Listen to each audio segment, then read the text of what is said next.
రోజు కొడతాడు, భార్యను రోజు కొడతాడు. చాలా నీతివంతురాలు అమ్మాయి. సహించి అతను రక్షణ పొందుట కొరకు రోజు కన్నీరు విడిచి ప్రార్థన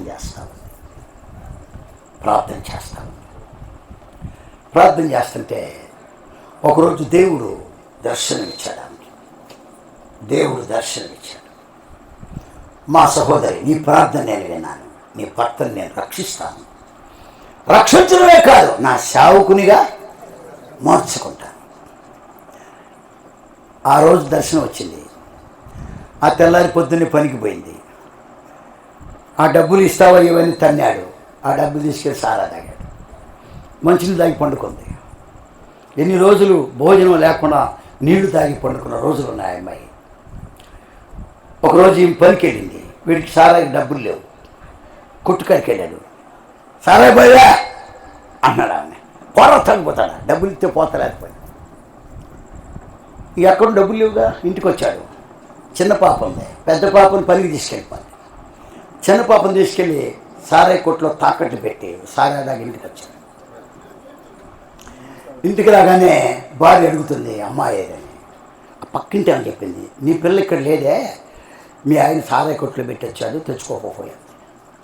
అప్పుడు వెళ్ళి ఆ రోజు సారాయి కొట్లు డబ్బులు కట్టి ఆ పిల్లని తీసుకొచ్చాడు. ఆ అమ్మాయిని తీసుకొచ్చాడు. ఈ దర్శనం వచ్చిన వారానికి అందరూ పనికి వెళ్ళిపోయారు. బాగా ఎండాకాలం, ఎవడు మంచిలు ఇచ్చే దిక్కులేరు. గొంతు ఎండిపోయి, గుండె ఎండిపోయి ఏసుగా చచ్చిపోయాడు, పంచలో పడ్డాడు కదండి. మనోళ్ళు ఏమి ఆనందిస్తారో సారాయిలో కదండి. క్రిస్మస్ పండక్కి మందు, జనవరి పండక్కి మందు, పదహారు వారానికి మందు, మంచి శుక్రవారానికి మందు, కావి గడిచిన నాడు మందు, కావి తెచ్చిన నాడు మందు. చౌరలో ఈ విషయం అయిపోయింది, నరాలు పుంజింది, నరకాన్ని కట్టింది.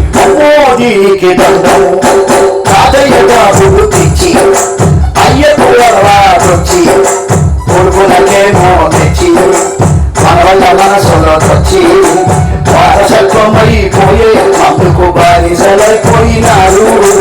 అందరూ కలిశారు, అంగట్లో చేరారు, సారాదీప ముందు సత్యల పట్టారు. కడుపులో పేగుళ్ళు పుల్లి ఎవరు అంగీకైపోయే, ఊపిరి నిప్పులు ఒప్పి పుణ్యలు ఎండిపోయే, కళ్ళలో కాంతులు వారి కాలము తిరిగిన నాడు. మోసుపాటి వాళ్ళు ముక్కు మూసుకొని కాళ్ళు పట్టుకొని కాటికి మోదీనికి దండ